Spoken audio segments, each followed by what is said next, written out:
فين نمشيو دابا؟ طالما نمشيو مع واه فين نمشي؟ دم عيط يلاه هادي السلطة ديالك متبغيوش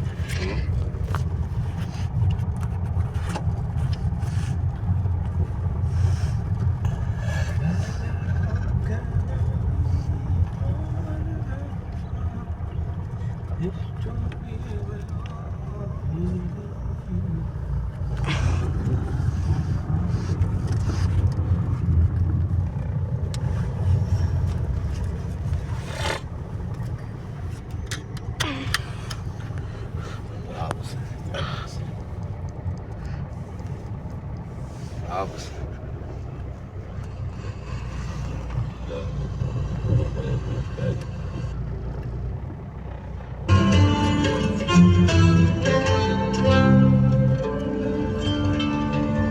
سكتي الدوس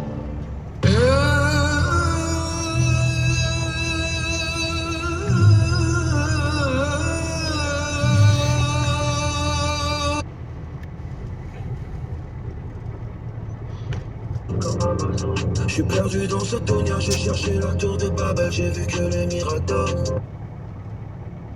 C'est la raison pour laquelle d'ailleurs les Mauritaniens tentent tant bien que mal de la garder, cette neutralité, ne serait-ce qu'au niveau de la forme, c'est que la force de nuisance des Algériens sur le territoire mauritanien, elle est énorme. Et c'est assez compréhensible. Justement, parce que ce qu'il faut rappeler, c'est que ça, c'est l'histoire. L'Algérie a attaqué à 2 reprises Nouakchott en 67-77, lorsque la Mauritanie était toujours partie prenante dans le conflit du Sahara. La Mauritanie avait été attaquée au niveau de Zouala, ce qui est principalement son cœur économique, puisque c'est là que se trouvent les mines de fer. Et donc il y a une vraie fragilité de fait. Ce n'est pas lié à la situation de l'État mauritanien dans cette région et qui rend la Mauritanie géostratégiquement très, très fragile. D'ailleurs, en fait, pour l'histoire toujours, le Maroc avait déployé près de 6000 soldats, si je ne m'abuse, au niveau de la Mauritanie pour essayer de protéger le pays face aux offensives algériennes. Donc en fait, la Mauritanie est obligée de tenir compte de ses relations avec les 2 pays, et je pense que le Maroc, de son côté, avec une certaine sagesse, une certaine finesse, de la mettre dans l'embarras. Alors sur je vais revenir sur la région du Maghreb dans sa globalité, en incluant la Tunisie également. C'est vrai que c'est l'une des régions les moins intégrées commercialement, économiquement au monde, et les tensions politiques. C'est la moins intégrée. C'est la moins intégrée, effectivement. Vous avez raison de le rappeler. Et ce qui est déprimant parfois, c'est de voir ô combien le potentiel d'intégration est énorme, tant les économies des différents pays concernés sont complémentaires.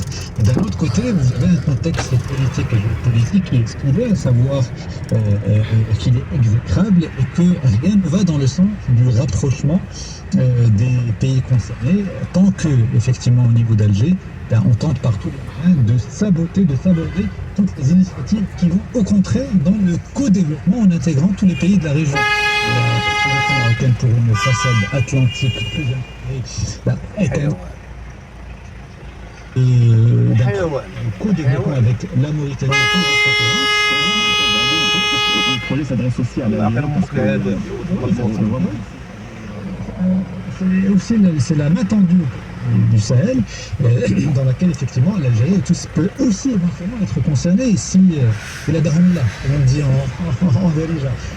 Je pense que partager ce sentiment pas de dépression, parce que j'ai dit tout à l'heure que c'est déprimant, mais c'est vrai qu'on voit pas le bout du tunnel arriver, alors que le potentiel de développement il est énorme. Déprimant, parce que quand même, quand on voit cette mentalité, quand c'est pays, et puis c'est des pays qui parlent quasiment la même langue, je parle de la Tunisie, l'Algérie, le Maroc, on comprend la trame, mais la même religion, la même culture, on se bat sur le couscous et sur le kaftan, sur des choses qui sont communes, que dans l'artisanat de chacun est riche, donc au lieu de réfléchir réfléchir sur une construction, sur une complémentarité, laisser le Maroc tranquille avec le sujet qui est aujourd'hui presque un non-sujet, tellement les pays importants ont adhéré à cela. Il faudrait